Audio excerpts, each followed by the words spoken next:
கெட்டியாக இருக்கான்னு சாப்பிட பார்த்து கொஞ்சம் தண்ணி கொஞ்சம் கொஞ்சம் மாவு கொஞ்சம் கெட்டியாக இருக்குது இப்போ வந்து செய்கிறேன்.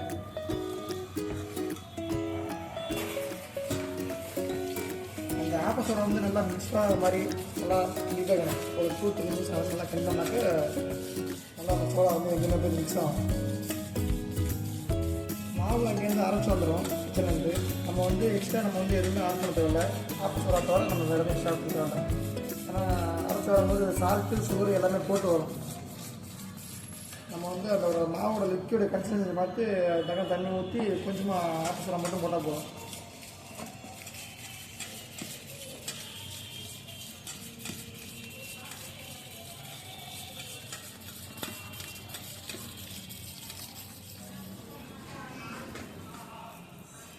கரண்டி அளவு சொல்லுங்கள்.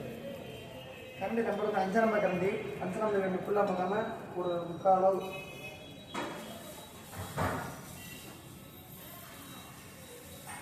அப்போ சுற்றுறது வந்து ஒரே லேயர் தான் சுற்றணும், செகண்ட் லேயர் சுற்றக்கூடாது. செகண்ட் லேயர் சுற்றோம்னா ரொம்ப கெட்டியாக இருக்கும். நைஸாக மாவு வச்சு அப்படியே வெட்டிட்டோம்னா ரவுண்டாக இருக்கும். அப்படியே